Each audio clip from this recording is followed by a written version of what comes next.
Good afternoon and welcome to the joint webinar of ICT Legal Consulting and Tresorit.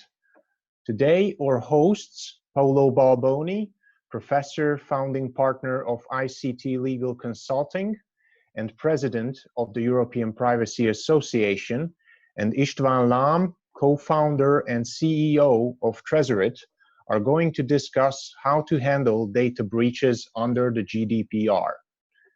During the webinar, we are going to collect questions from our participants. You are going to see a Q&A button at the top left corner. Post your questions here, and our hosts will answer them at the end of their presentation. Paolo, the floor is yours. Thank you very much, and thank you more generally, Tresorit, for putting in place this interesting workshop on personal data breaches. Well, I think personal data breaches are at the moment the highest risks that organizations are exposing themselves to.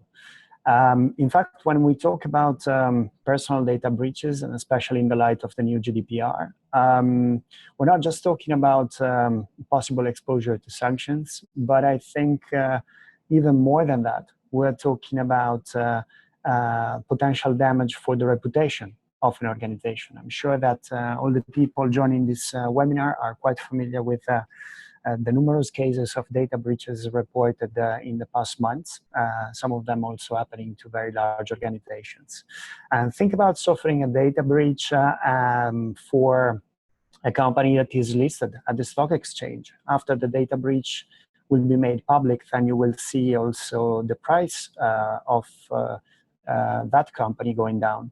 Or think about a company that is subject to possible extraordinary corporate operation, like a merger or an acquisition. And after a data breach, the deal may not be on the table anymore. Not to think about possible customers leaving the company or customers leaving the company because they don't trust the organization anymore when it comes down to data protection and data security. So for these reasons, I think it's very important to be prepared on how to manage personal data breaches. First and foremost, let's start from the definition, because I think it's important to understand that personal data breach is defined in a very broad way. It is destruction or loss or alteration of personal data. So it is not just something that happened willfully, or we need to think about, for example, even sending an email with an attachment with a list of personal data to the wrong recipient. That is also losing control accidentally on personal data, and therefore may constitute a data breach. Think about a problem, a technical problem to hardware where personal data are stored, and that you cannot restore that data anymore. So basically you have destruction of those data or alteration, and that is also possibly amount to a data breach. Next slide, please. So personal data breaches can be actually categorized in three major groups. Confidentiality breaches, where it's about unauthorized or accidental disclosure. Availability breaches, where there is an accidental or unauthorized loss of access or destruction. And integrity breaches, unauthorized or accidental alteration. Next slide, please. Personal data breaches are possibly affecting individuals in terms of exposing them to risks in many ways. So I think it's very important to understand that when we deal with the data breach, from the privacy and data protection legislation, it's not the company and the reputation of the company or the business of the company that is at stake, but it's actually the right to privacy and data protection of the individual, and all the risks that the individual may run, like risk of discrimination, identity theft, or financial loss, and so on and so forth. So any analysis we do, we need to take in foremost consideration the risks on the individual and not just the one for the organization. Next slide, please.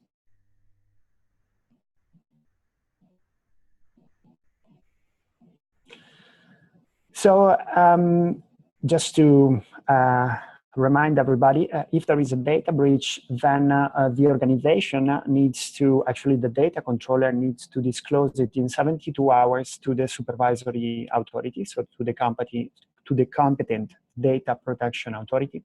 And failure to do so will actually expose the company to sanctions up to 10 million euros or 2% of the total worldwide annual turnover of a group of undertakings. Next slide, please. So I think it's very important to understand when a data controller is considered to be aware of a breach. And in order to understand whether there is a breach or not, some investigation is, of course, needed. So it is reasonable to maintain that it is not at the moment that an incident is reported that 72 hours will start, but it is actually at the moment in which the breach, the data breach, has been assessed and identified by the controller. Of course, like the gap between the moment in which an organization receives the notification of the incident and the time in which the breach is actually assessed cannot be too wide. So we cannot think about taking 1 week in order to assess whether there is a breach or not. I think it is a matter of 48 hours maximum, 24, 48 hours. And then we need to understand whether the incident actually amounts to a data breach. And then from that moment, 72 hours will start running. Next slide, please. So what is very important is that there needs to be, of course, robust security measures in order to prevent the breach. And it's about, of course, a duty on the controller to notify the breach. But then on the other side, there needs to be full cooperation of the data processor, because sometimes the breach actually happened on the data processor side.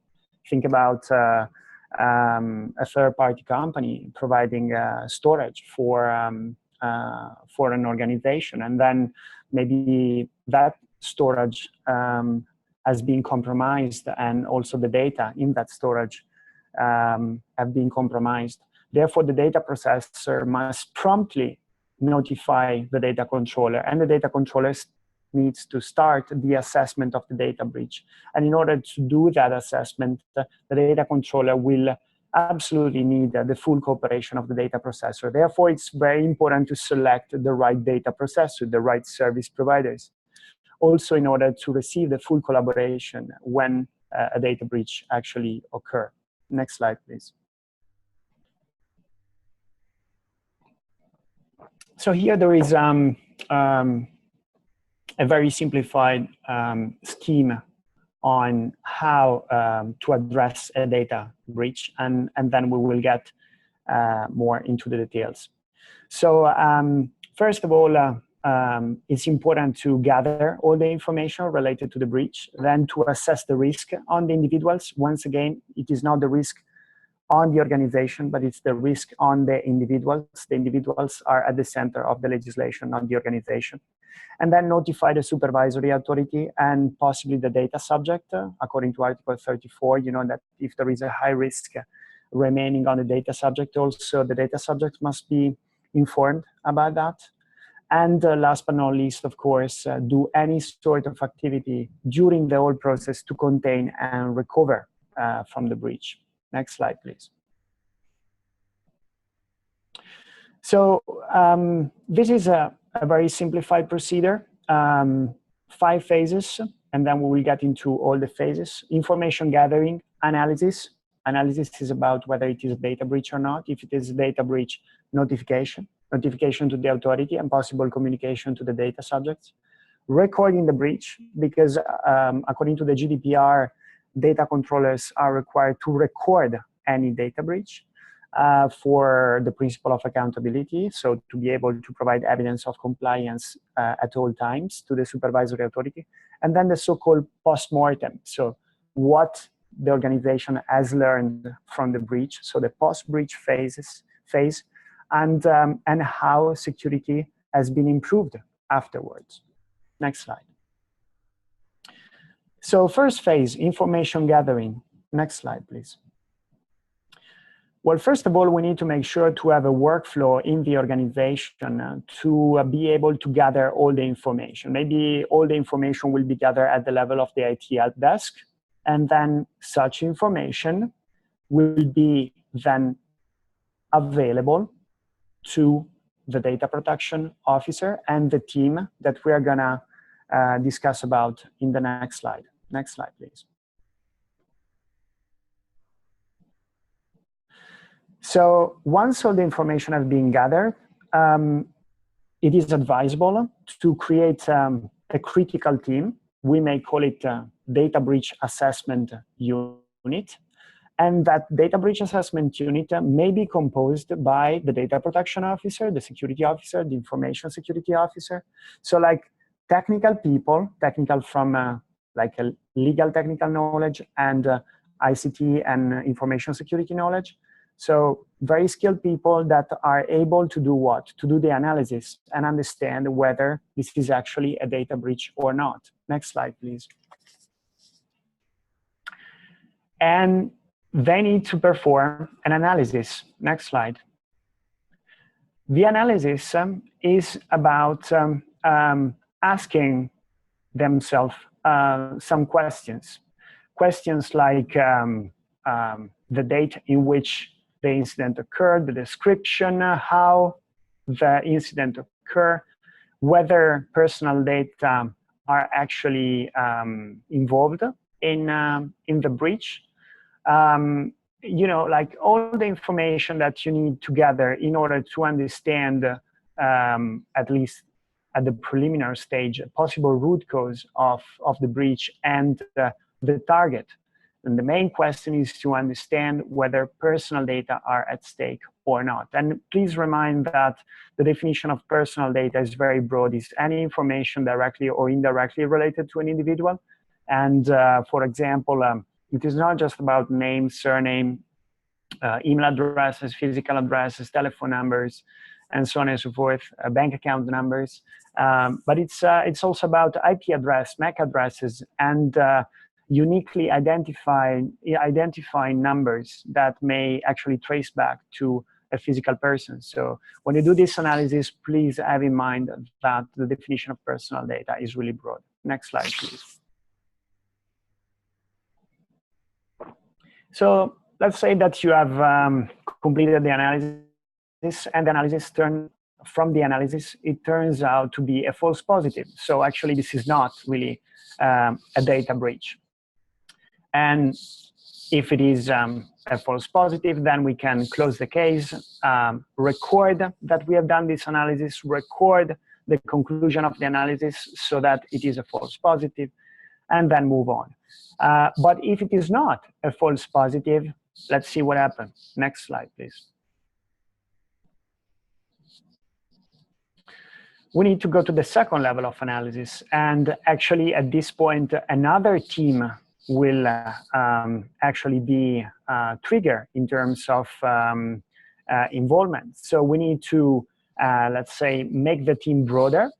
So it's not anymore the DPO and the CISO, the CTO, but now we also want to have inside what we can call data breach management unit, the heads of the affected department. We want to have the legal department for sure involved, and also the DPO and the CTO and the CISO. And last but not least, we want to have also the CEO. Maybe the CEO will not direct acting in this unit, but it needs to be kept informed, because at the end of the day, the CEO, as person in the company representing the company itself, the organization and data controller, then will need to take a decision on whether to report the breach or not, and whether to communicate it to the data subjects as well. Next slide, please. So now that we have this bigger team working on the data breach, we need to assess, of course, the level, because if there is no risk, and the risk is usually the formula impact times the likelihood of discrimination happening, identity or fraud, theft, financial loss, and so on and so forth. So if the risk is none, then we don't need, of course, to report the breach to the data protection authority. But if the risk is higher than that, then we need to notify the data protection authority. Next slide, please.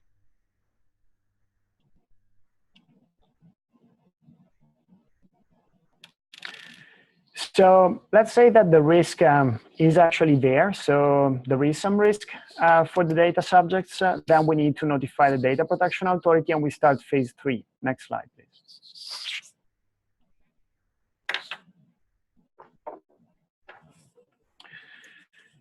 So the DPO, the data protection officer, is actually in charge of doing this notification. The notification should happen in 72 hours from when? From the moment in which the team has assessed that that was a data breach. So a breach related to personal data. And if we do it later than in 72 hours, we also need to provide the authority with the reasons of the delay. I think here, sharing some experience on assisting clients on data breaches, because, you know, for example, in the Netherlands, there is already the data breach notification obligation since January 2016, but also in the whole Europe for the telecom service provider, like internet service provider, telecom service provider, email service provider, and so on and so forth. Well, I think it is absolutely unrealistic to think that in 72 hours you understand everything about a breach. Sometimes not even after months you know about the root cause of a breach. So I think what is important is to establish a connection with the data protection authority within 72 hours. And then you will be allowed to update your notifications, to update the information that you are notifying with the data protection authority. Next slide, please. So if there is actually no risk, as we said, we don't need to notify the data protection authority. So next slide.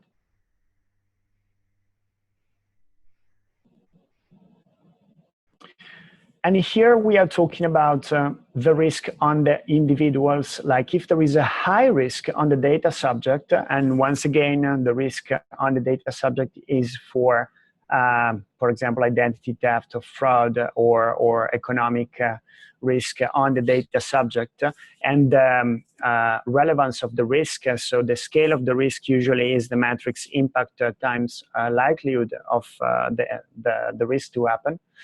If there is a high risk, then we also need to inform the data subject. And let's see how we need to do it. Next slide, please.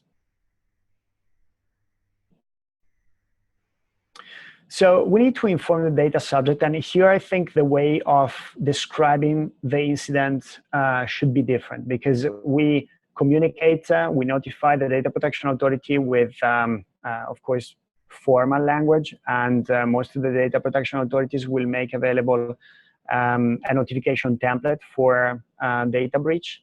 But with the data subjects, we need to communicate in an understandable way and also in an effective way.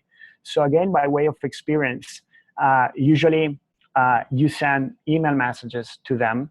You need to craft that message in a very, very careful way, because it is not just about reporting the breach and try to explain what happened and how they can actually defend themselves and make sure that they will mitigate as much as possible the potential risks to which they are exposed. But it's also about phrasing that communication in a way that will try to safeguard as much as possible the reputation of the company. And therefore, it is very important to work also on the part related to the remediation, what the company has done in order to mitigate the effect of the breach. For example, mentioning that the company has immediately notified the data protection authority, that the company has hired maybe a third party, try to handle in the breach both from the legal and from the IT security point of view, that the company has put in place a hotline for customers affected by the breach where they can ask questions, that the company, for example, has put in place a web page where there are regular updates on the status of the breach, and so on and so forth. Next slide, please.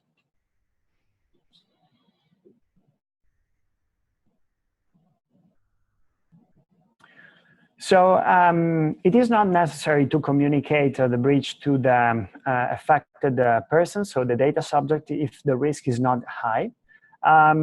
There are few situations that we can mention. Let's say that you, as a company, lost control on personal data, but those personal data were encrypted, robustly encrypted. And therefore, the third party that may be in the possession of those personal data cannot actually do anything with the data because they are, as we said, robustly encrypted.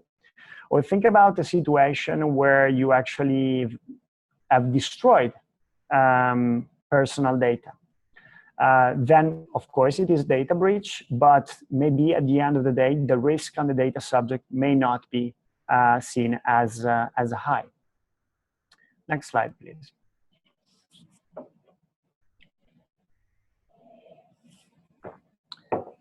Phase of recording, fourth phase out of 5 phases. Next slide, please. So a company needs to have a register of personal data breaches because, as we said, it is also an obligation under the GDPR to record any data breach and also to record what was the outcome.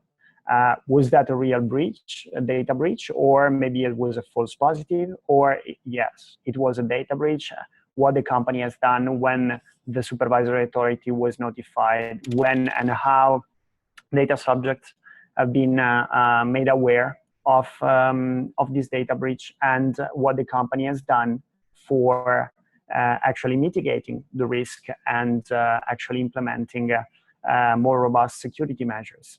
Next slide, please. And then we go to the 5th phase, post-breach. Next slide, please. So once all the legal obligations have been discharged, it is very important to learn from the breach and, of course, to gather the team again, the information security officer, the DPO, and also the other people involved, and try to improve policies, procedures, and also technical measures.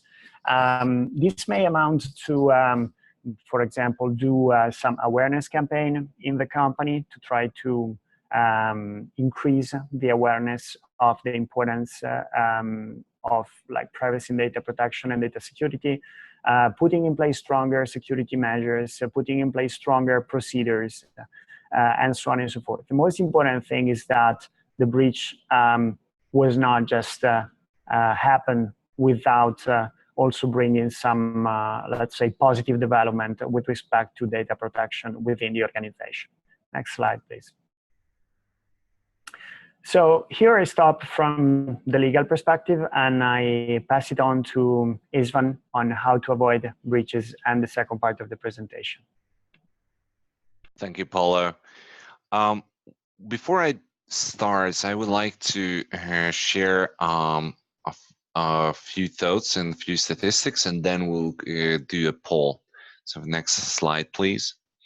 So the main cause of data breaches. So before it happens, the root cause usually the malicious or criminal attack. That's the biggest part.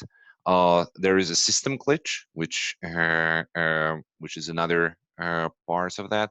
But there is a human error. And about the human error, it is important that it can be accidental or intentional. but still under GDPR are all data breaches. There is no term like honest mistake under GDPR. If a breach happens and there is a high risk of leaking information, for instance, of private information, then it needs to be considered as data breach, and you need to go through all these steps what Paulo mentioned, even though that was just an honest mistake. Next slide. Now we would like to start a poll about different situations on what can be a breach, and please mark that your choice. Which do you think are breaches? First one, you leave some Excel sheets containing HR data on your table. When returning to your office, you meet two strangers on the corridor, most probably coming out of your office. They have just, so this is quite obvious that they come out of your office. Is it a data breach? Then the second one, you have two customers, both called Mr. Smith. One of your employees accidentally sent an email containing the subscription details of Mr. Smith to the other Mr. Smith's email address. That email had a lot of private information about another customer. Is it a data breach?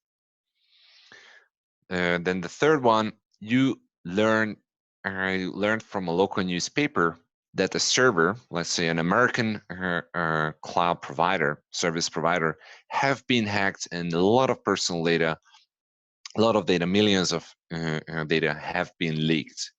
You have you are not sure if the data that you store in the cloud is affected, but you are using that cloud provider. You haven't received any notifications, direct notifications so far, other than the local newspaper. Is it considered a data breach? So please vote. Mark, you can choose multiple versions, and I'm looking at my colleagues whether we are receiving the answers. Please mark 1 or 2 or 3 which you think are data breaches. I'm looking at if we received. Now we are closing the poll. And let's see the statistics. So 62% thinks that the first one is a data breach. 94% thinks that Mr. Smith's changing them is a data breach. And that leakage from a cloud provider and mass leakage is a data breach. Next slide, please, and let's see what we think about it. So the first thing that you cannot be sure that there was a physical breach in the first case, but there was a high risk and a high likelihoods of data breach. It is important that in that case, even if you cannot be sure who were and what information were breached, you need to consider as a breach, because the likelihoods and the risk is quite high that a lot of information has been leaked out to those strangers. And if you cannot, if you haven't installed, for instance, CCTV system, receptions, and also the other physical secrecy, you cannot even do investigation to find out whether that was a breach, a real breach or not. So in that case, you need to, based on your information, you need to assume that a breach, there is a high risk of a breach happened. So that is that can be based on the circumstances, that can be viewed as a breach. The second one is again, even if one individual is affected, it might, and in this case, it qualifies as a data breach. If you leaked an information to another customer, that is a data breach as itself. You may treat it differently. You may still need to do notifications, but you don't need to necessarily publish it on the newspapers. But you need to notify Mr. Smith, the other one who has been involved. But that's as itself can be viewed as a data breach. Then the third one is also because ultimate responsibility lies with the data controller, who has take the action and assess the breach, even if it happened at the processor.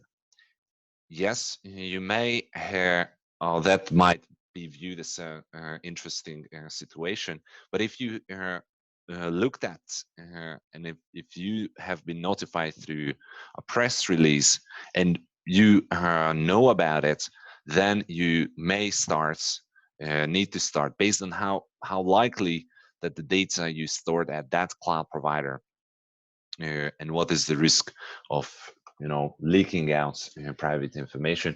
You may need to start the investigation. Next slide, please. So let's go back in time. Paulo talked a lot about about the time when you notify there might be a risk, and then or there is a risk of a breach. Then if you assess, then you start managing it, and so on and so on. But let's go back before, because how to avoid, because having a breach is bad. What is important to do a risk analysis and be prepared with that. The first step is identifying risks. Then the second and the third is estimation of the likelihood and the impacts of that risk. Based on that, the severity of the risk is considered to be multiplication from the impacts and the likelihoods of that risk. So, for instance, if you have high impacts risk, but a very low likelihood, that will not be considered as a critical severity. It is considered as a medium severity. And that will give you guidance how to prepare and create a priority list, because you need to start dealing with, before anything happens, start dealing with the critical severity risks, and then go to the high ones, and then maybe doing steps for the medium ones. Next slide. Then once you know about the risks, then you need to start mitigation of the risks and implementing different measures. These are just a few examples what can be security measures. There are many other ways to mitigate the risk. I don't want to give you a false sense that these are the only way, but what we are providing, end-to-end encryption, DRM, device control, access control, and two-factor authentication, these are all tools in your hands to mitigate risks. Next slide, please. And why mitigation is important. Obviously, so that's good. I mean, it will not happen or make it less likely to happen. But even if data breach happens, it matters that you did these steps before, because first you can, with sufficient measures, you can do assessments in just the secrecy case, or the physical secrecy case, when two strangers coming in front of you, If you had, for instance, CCTV camera installed in your office or at the entrance of the office, you can decide whether those strangers did something wrong. Did they enter to your office at all? So that assessment is important. Maybe you will find out there were no breach, so you can, or at least there is only a low risk of a breach. And it's the second one is you can focus risk mitigation, which makes it much smoother in control. And it's also important when you are publishing and you are announcing, yes, there were a breach, but these are the things, the measures, what I have done, and these are financially and technically considered as high secrecy measures that can minimize fees and fines, and also help to avoid bad PR. I mean, just imagine you haven't done anything, you haven't implemented encryption, there is a breach, you haven't done any secrecy measures, and you need to publish it to all of your customers that due to lack of security measures, these breach happened. Or another case when it happened, but you can tell that was a highly trained and highly prepared attacker, because even though that you did a lot of security measures, they could get through your system. Obviously, with security measures, the likelihood will decrease, but it will never be zero. Next one, please. So there are just a few case studies I want to cover. And the first case, hypothetical case, that let's say a company used a file server with no encryption in internal file storage, also no physical secrecy. Hackers, in a way, we don't know, but breached the server and accessed custom files containing personal data. What is important that even if you have on-premise systems, you need to make sure that those local on-premise systems have physical secrecy. So you need to have a locked server room. You need to have multiple locations where you store data, because availability of data or destroying data is also can be considered as a data breach. And you also need to make sure that there's no alteration. So all these things, when it comes to physical secrecy, can be protected, but that's one tool.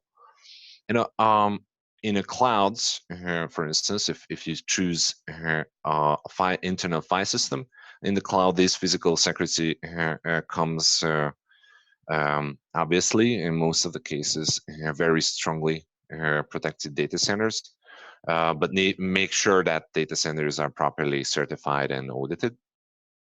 But on top of that, proper encryption is important, because beyond physical secrecy, hackers obviously can get into a system from other side of the globe.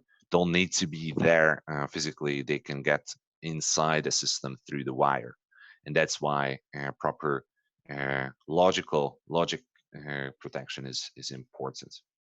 Also important that, for instance, how your employees access to that information, and for instance, to make sure your employees are the one who access the information, two-factor authentication can be introduced as a security measure. Next one, please. And it's just, I mentioned encryption, and Paul also mentioned encryption, and that's that's a statement that that if the data is properly encrypted, the personal data is properly encrypted, then you may not need to be notify. You may not need to notify the supervisor authority. So that is important. That's the strength of encryption, because when encrypted information is leaked. And it is very important that the encryption happens on a way that is not controlled by someone else, for instance, the cloud provider, but it's controlled by you. Because if the cloud provider is having a breach, then it's hard to judge whether the key leaked or not. So what we suggest, that server-side encryption should not be the case, or it should be only just an added feature or an added security measure. In most cases, or all potential cases, data should be encrypted before it gets to the cloud. The next one, please. And just to explain why is it important, the server-side encryption, when the cloud provider has has access to the key and managing the key and also the encryption process, then it means the data can be and it is decrypted on the server side. What it means in this little chart, you can see that during the transfer, the data is encrypted. So there is a channel, a secure channel built up between you and the cloud. Then the server or the cloud provider decrypts the information after receiving from this channel and storing it, maybe re-encrypting with a key managed by them. So in this scenario, if the cloud provider loses control of the key, then you have a problem. Next one. And what the other, which is getting more and more industry standard, is the end-to-end encryption, where the data gets through the cloud in a way that it's never decrypted. So it is encrypted on the customer side, on your side. It travels through the entire system without being decrypted and without the ability to being decrypted by the cloud provider, and get to your colleague in an encrypted way, and your colleague and the machine of your colleague will decrypt that information. In this case, if the cloud is breached, then the only information which has been leaked is just encrypted information, and you don't need to notify, you don't need to go through that breach notification process if such breach happens. Next one, please. Another example. Let's say a trainee sent out an email with the confidential attachments containing personal data to the wrong recipients by accident. There was no possibility to undo the sending or revoke access to the attachment. This is a typical case, and several companies have seen this, I guess. But if you use, for instance, tools which with you can revoke, for instance, putting in our case under Trezorate, you can create a link with password protection. You can set up expiry dates, download limits, and also revoke permissions. If you really want to make sure that happens, you can use DRM, which is a much more complex protection. With DRM, the information is bound to the computer of the recipient, and the recipients will not able to send out, will not able to create a screenshot of the information, will not able to put it in a pen drive or forward it in an email. And also, if you revoke the access, even though that the information has been downloaded with DRM, that information will destroyed, or not destroyed, but the recipient will not able to reopen that document. That's why it might be, it is a good way to control information. Next one, please. The third one, that an employee's work iPad containing documents with personal data got stolen. It did not have passcode protection. It is something, you know, you need to obviously need to consider as a breach. Even if you are not, I mean, passcode is not a big step, and even most of the iPads now have some sort of biometric authentication. So use that instead of passcode protection. It's not the only way. You can have some sort of authentication. But in many cases, an application on top of the device passcode protection, an application, for instance, Trezor, you can set up an individual passcode protection. So even though that, and that can be, for instance, enforced through a policy of Trezor, and there are many other applications having the same way of enforcing that. For instance, a company mails can only be opened with a passcode. When the application is opened, you need to type in a passcode, so not the entire device. But it's good to have a device level passcode as well. Also, when it comes to device control and unlinking a device, so when it happens, and even if you had a passcode in place, you need to revoke access to that device. So usually it's called unlinking the device. So an attacker getting through, for instance, the passcode protection will not able to use the application anymore. The device will not. The application will not log in to the cloud anymore. You also want to use remote wipe. That's a tool, but you need to consider that remote wipe is only works when the device gets online again. So if the iPad containing these documents never gets online again, then remote wipe doesn't work. But still, it's a good measure to make sure that an information is wiped from the lost device.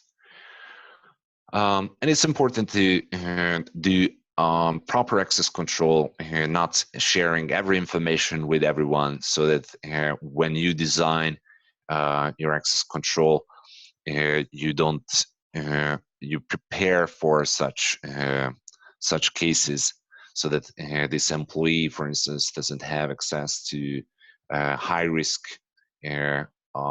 data, and for instance all personal data for all of your customers' personal data. Next one. I would like to sum up my thoughts that what is important, that breaches happen due to human error in most cases, which can be in most cases by a malicious attacker, but due to there are significant amounts of human error there, and that can be mitigated, that can be avoided or minimize the risk that it happens. If you implement proper internal policies and security measures, that can prevent data breaches. At the same time, you can minimize the fines when it comes to data breaches. Not all data breaches need to be reported. That's, for instance, end-to-end encryption or end-to-end encrypted information. If it leaks out, but the key has not been leaked, hasn't leaked out, then it is not something you need to report to the authorities. You don't need to go through these steps what Paulo mentioned. And there are other cases when the risk can be considered as low, then you don't need to report. And it's important to what's the view on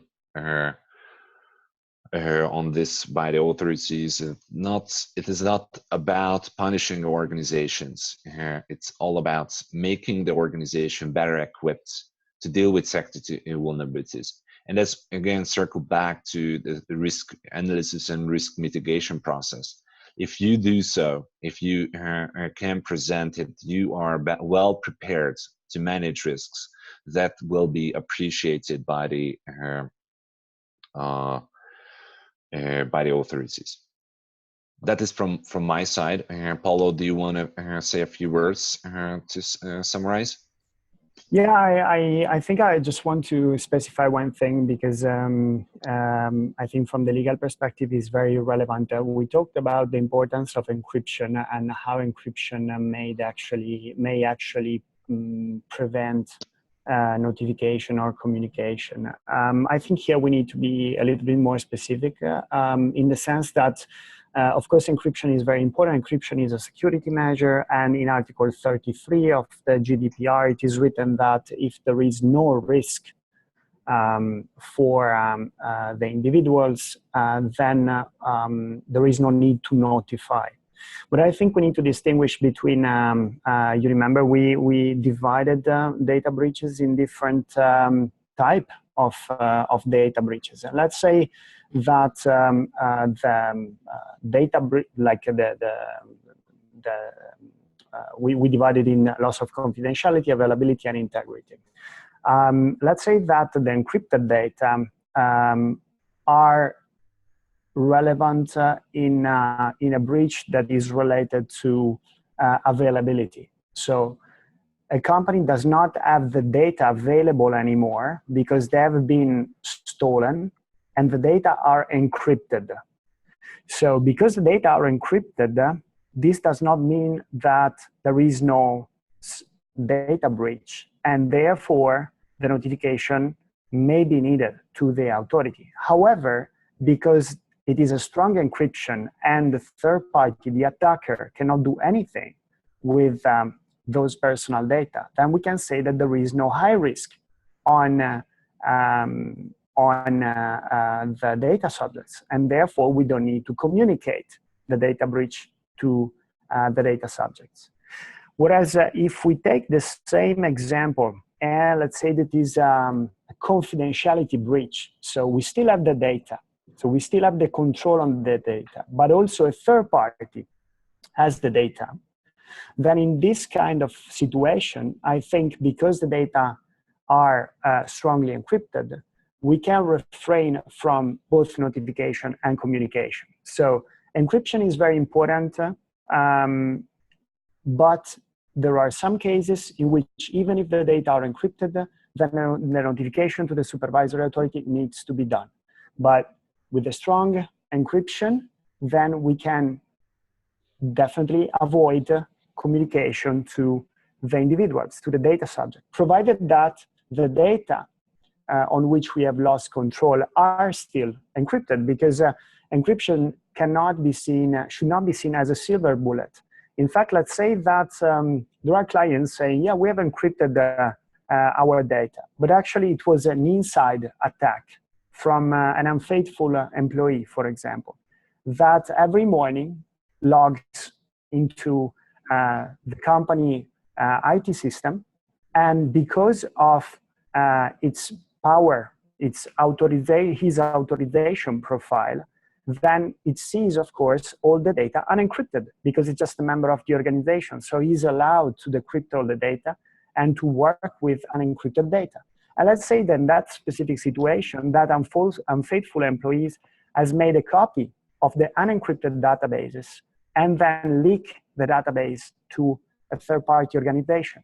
So the organization may still say, well, our data are in principle encrypted, but because of the way in which the attack was performed, the data have been left the company in a clear way, in an unencrypted way. So again, when we talk about encryption, we need to talk about the specific case, the specific type of encryption, and always ponderate whether we need to comply with Article 33, notification to the authority, and Article 34, communication to the data subject. So this is just the point that I want to clarify in order not to provide like misleading information. True. There are certain cases where encryption doesn't help, especially the case when it has been, I mean, someone was able to decrypt and leak, or the information has been destroyed. Those are certainly the cases where cryptography is not the right tool. There are a few questions. Do you mind going through that, Paulo? Oh, yes, okay. So let me open the questions. So the first question is posed by Jorgen Boch. And the question is, the GDPR seems very strict in their definition of personal data. Is the storage of a person's name and email address problematic? Does a data breach of this kind of information have to be reported within 72-hour rule? Well, yes, in the sense that email addresses and person's name are personal data, so they fall under the definition of personal data.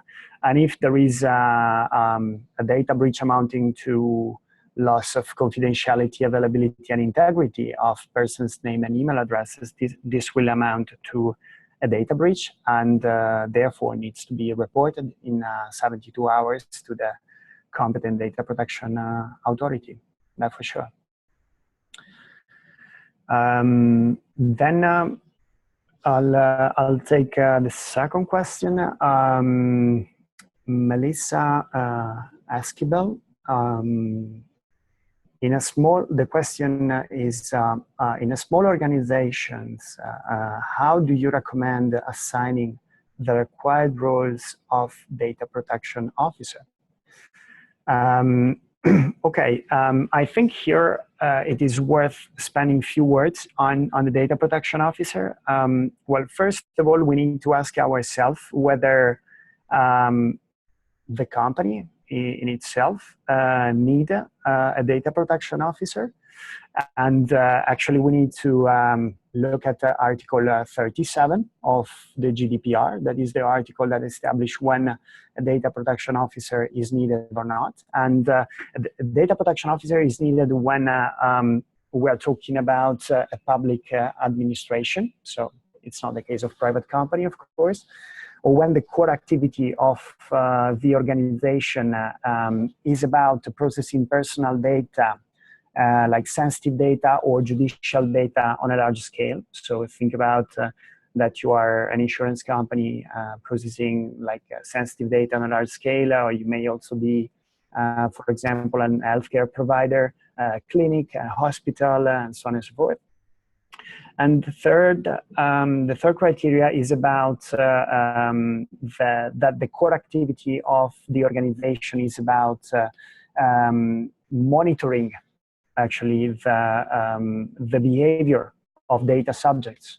So think about companies that are active in the online behavioral advertising world, or they're simply systematically monitoring users by way of tracking technologies, and they are creating profiles that can then be used for better target individuals in terms of offering them targeted products and services and so on and so forth. So, so the first question I think to answer is whether you need a data protection officer. And if you fall under one of those cases, then you do. And if you do and you are a small organization, well, the criteria are still the same. The fact that it needs to be, this person needs to be competent, and competent means at least having two competencies. One competence is about legal requirements, because at the end of the day is about applying the law. And on the other side, competence in IT and IT security, because I think 50% of the controls of the GDPR are more technical than legal. And I think this is a big message that I also want to send to all the people connected. When you are approached by consultants, or when you are creating a team in order to fulfill the GDPR, make sure that the team is actually well equipped with legal and IT security competence. It may be difficult to find a person like that on the market in general, or and even more inside your organization. So you may also want to opt for one quality, like competence from the legal perspective, or competence from the IT perspective, and then create a team. Therefore, especially in our firm, we talk about data protection office more than data protection officers. So think about that you need a team and the team leader, the data protection officer, that will also report directly to the board or to the CEO or the president of the company for independency reasons, needs to be helped in carrying out his or her tasks by other member of this team that will actually complement the missing competencies. So I hope that that is an answer to your question. Paulo, just a few things to add. I mean, we are having DPO, and the DPO, as you mentioned, it's more like an office, or DPO has a lawyer in his team, has a privacy lawyer in his team, compliance, also compliance manager, IT in his team. But the question also how to deal with it. We are not a small organization, but this specific question went to how to deal with small organization. Is it a way to outsource, for instance? There is also this possibility. We tend not to recommend that solution because we believe that that a DPO should be an internal function to the organization, breathing, information about data processing and being able to jump into quick meetings with colleagues and closely advise the organization. But of course, if you don't find that person inside your company, there is always the possibility to outsource the DPO. We do it in our law firm. We do it for multinational companies. So, and we know how challenging is this role. In fact, I mean, you are the owner basically of the GDPR compliance activities in a company. You are not the one taking the decisions, but you are the one advising and checking the posture of the company with respect to the law. So a lot of responsibility and a lot of work. Yeah, definitely, if you don't have competencies, the right competencies inside the company, you may want to outsource. Mainly multinational companies tend to outsource the DPO simply because they don't find an agreement on the person inside the company, because sometimes in large organizations it's more of a political question than really a competent related questions. I also take another question because it's related. Somebody is asking, actually Harry Blackiston, Houston is asking whether the CEO of the company can be the DPO. And the answer is no, because there is a conflict of interest. In fact, the DPO cannot be somebody that is actually taking decisions on behalf of the company with respect to the data processing activities. And the CEO is exactly the person that is supposed to take all the decisions related to whether to process personal data in one way or another. Of course, the CEO can also delegate that decisions to other members in the companies, other management of the company, but still the CEO is definitely the person that will be in direct conflict of interest should the CEO be appointed as DPO. And that was another question. You let me know how much time do we have, and in the meantime, I'll go through them. I take one question. Okay, sure. Does the GDPR differentiate between different methods of encryption? And there was on the chat was another question: how do you define strong encryption? So that question. The different methods, it's important that there are standardization bodies which gives good sense which is the latest strong encryption. AES 256 is considered currently as strong encryption, but it is important to know that AES 256 is just one single piece of information or a single piece of algorithm inside the larger encryption process. You need to make sure a lot of things like the key is strong enough, crypto randomness needs to be guaranteed. And it's also the way how the keys are managed, and it's when AES 256 is being used, because that the weakest link in the chain can leak information. So that there are several modes, for instance, AF256, for instance, AES GCM mode, but there are other secure modes which are listed in different standards. You don't need to necessarily go and look into that. If you're choosing someone who is saying that they're using strong encryption, for instance, Trezoritis, we are continuously looking at the latest algorithms and implementing it in the most secure way. But if you choose someone else, you can just go to the vendor and ask help in that regard, how they use it and why do they think it is strong. I need to mention that AES 256 is just a block cipher. It is confidentiality when you have a common key between two or more parties. But when, for instance, RSA or elliptic curve encryption or elliptic curve cryptography, sorry, it can be used as an encryption, but it's more for key exchange.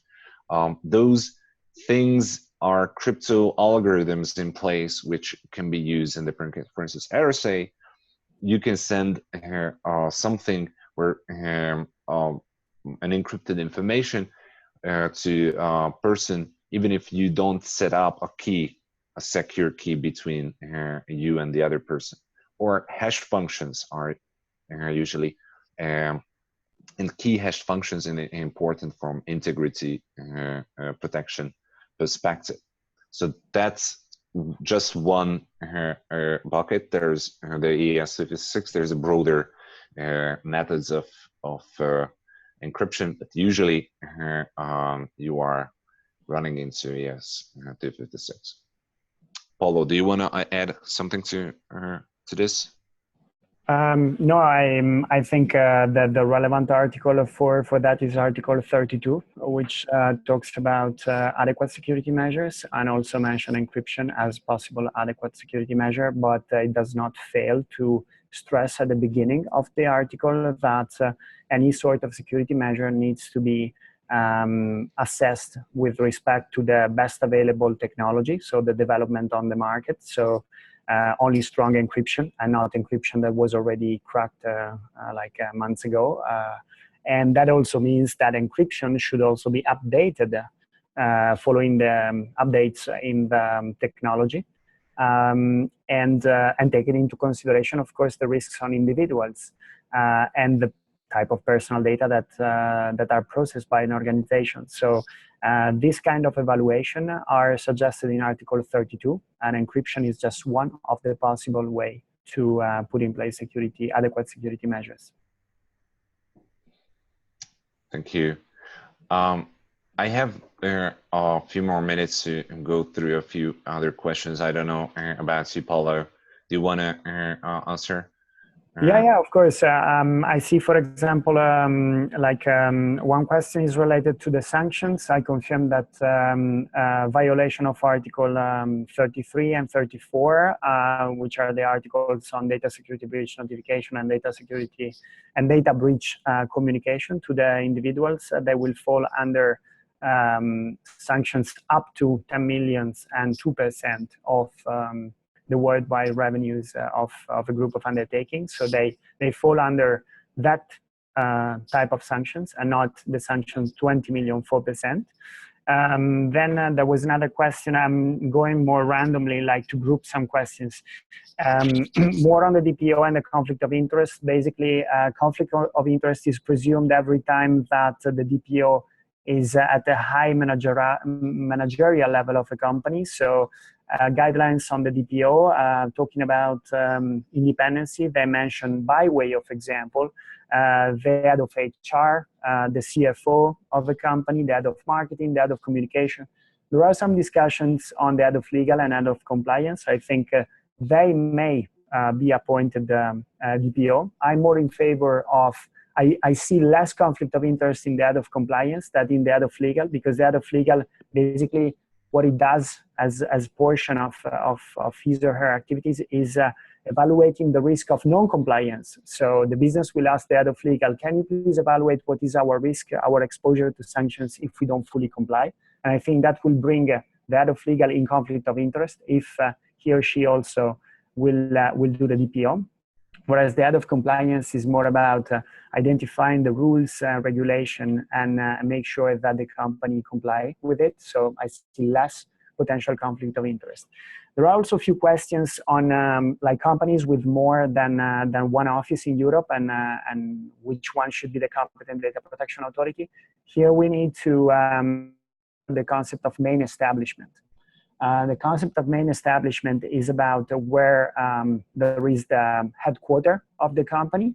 But if the headquarter is simply an empty box, like a holding, for example, holdings in the Netherlands, it's full of empty box in the Netherlands for fiscal reasons, then we need to look into the second criteria, and the second criteria is where the decisions on privacy and data protection are actually taken. So let's say that you have a holding company in the Netherlands, but then you have an operating company in France. And in France, you have, for example, the DPO, and you have like an establishment with the legal, and you have the marketing, and so on and so forth. And actually, all the operations are run in France, also for the benefit of the other 3-4 offices in Europe. Then the main authority, the lead authority, will be the one in France, not the one in the Netherlands. So headquarter, and if the headquarter is an empty box, or if it does not take any decisions on privacy and data protection matters, then we need to look for the office, the establishment of the company that is actually entitled to take that decisions. Maybe last questions for you. And just there was a question, we have a copy of recording of this session, and we will upload it, so you will have it online soon after we close the session, and also we will publish the presentation as itself, so that you will able to download both of that. That was 2 questions related to that, but one thing about their web server. So you told that data should not be encrypted on the server, but if it is a web server where the data are inserted, let's say a contacts form, or receiving a CV for applying for a job, these are yes, these are cases where which obviously it's hard to do end-to-end encryption. What we are preparing is a embedded tool what we can put on your website that will be released in the next upcoming quarters. I'm not sure about the exact schedule, but this year for sure, where you will able to put the form, and that information will be encrypted inside the browser of someone submitting that information. I mean, it's not a, it's important to not the legal requirements to encrypt and make end-to-end encryption, but it is a very strong way of mitigating risks of breaches. So that's why we suggested. But if there is no tool, then you need to take the risk.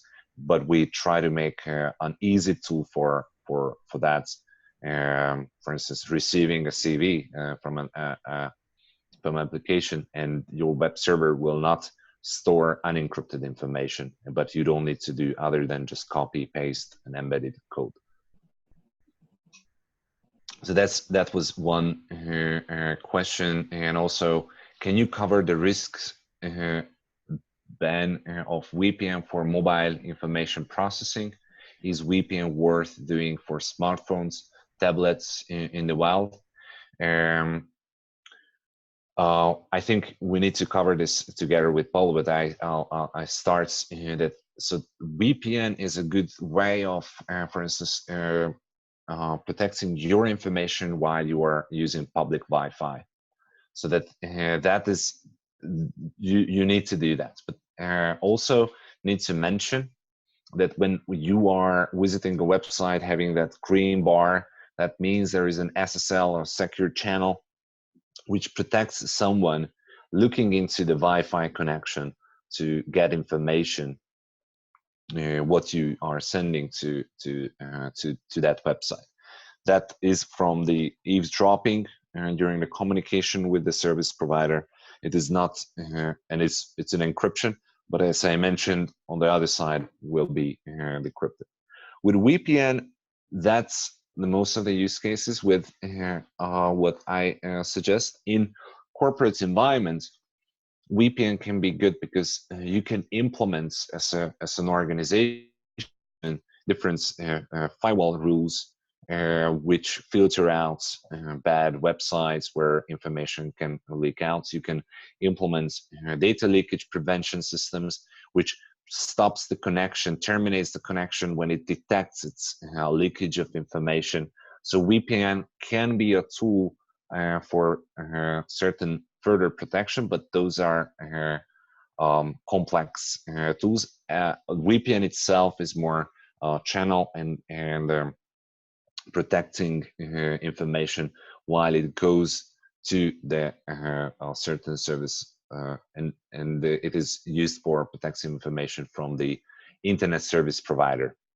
If it's a public Wi-Fi, then from the one who can see the public Wi-Fi. Do you want to add a few words about it, Paulo? No, not really. I think you have covered the topic.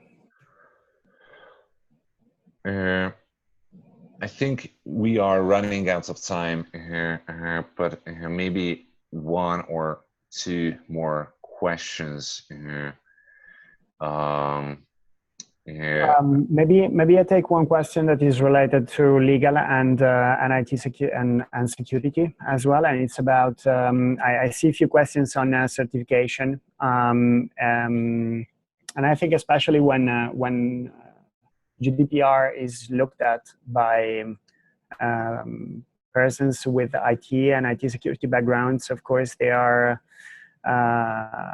very much used to rely on security certification and system certifications and so on and so forth. And I mean, ISO, we all know ISO and the possibility to certify against ISO and so on and so forth.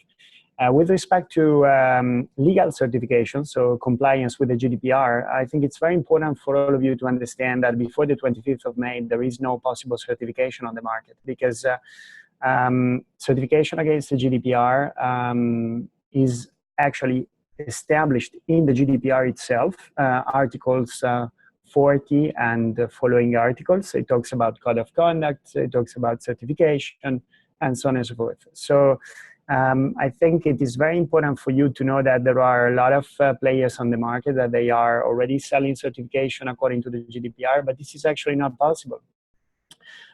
So it is more feasible to think that certifications according to articles 40 and following articles will be available maybe towards the end of the year, because it takes time before a code of conduct is in place or a certification scheme is in place. And I think this is important because there are some misleading information on the market as we speak. When we look at available security management or information management certification like ISO 27001, I think it's very important also in terms of GDPR compliance, because it is definitely a good way to handle information, but it is not enough. So even if there is a company that is ISO 27001 certified and also apply ISO 27002, it's on the right track to meet compliance with the GDPR in terms of correct information management. But this is not all, and there is still work to be done in that respect. But of course, when it comes down especially to security measures and compliance with Article 32, that company, certified ISO 27001, will be in a very good position to fulfill the legal requirements. So back to you, Istvan, if you want to close. I have two questions which I would like to answer in one roll, and I think that will be for today.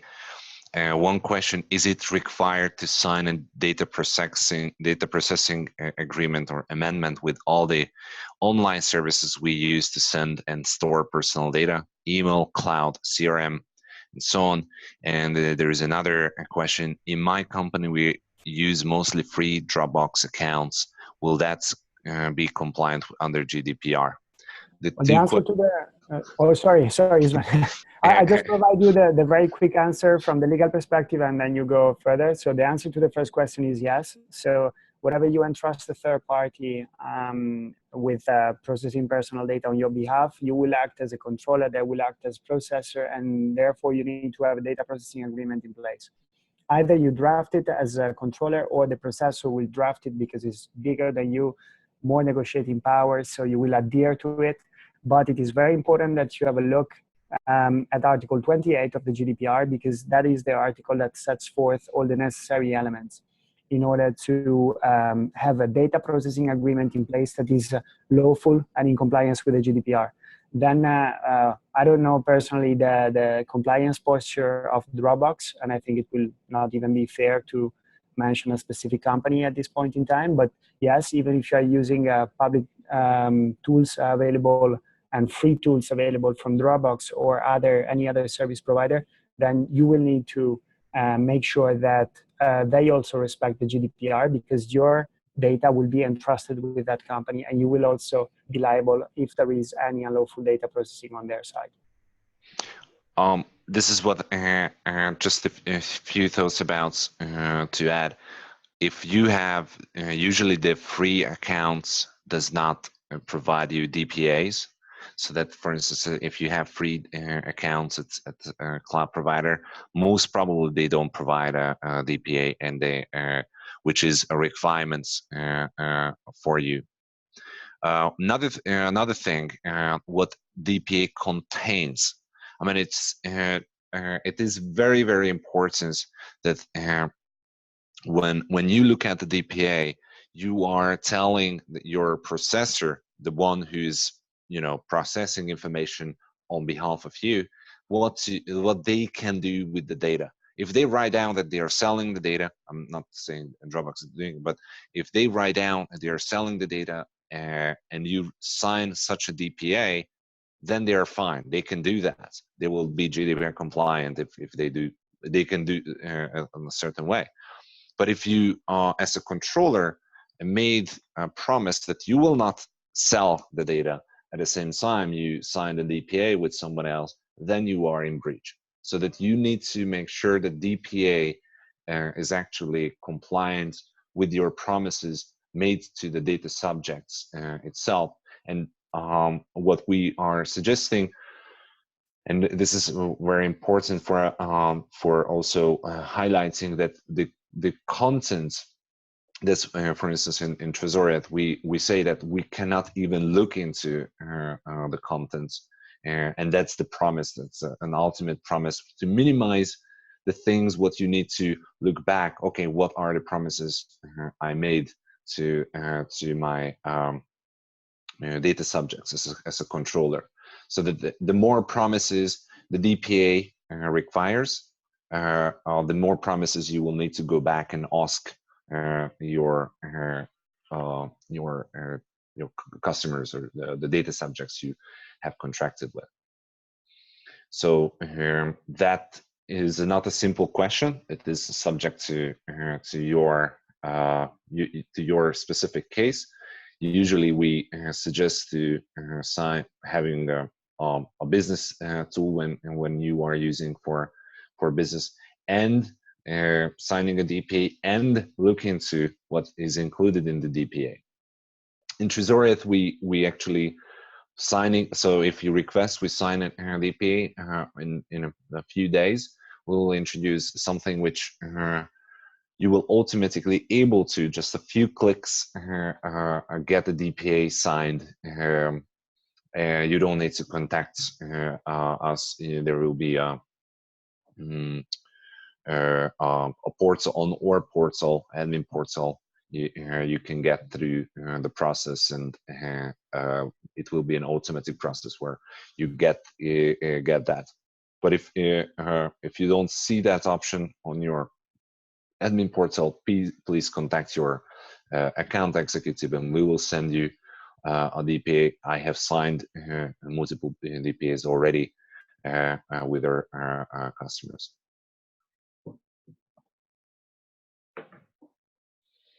So that was it for today. Sorry we could not answer all your questions, but we are really running out of time.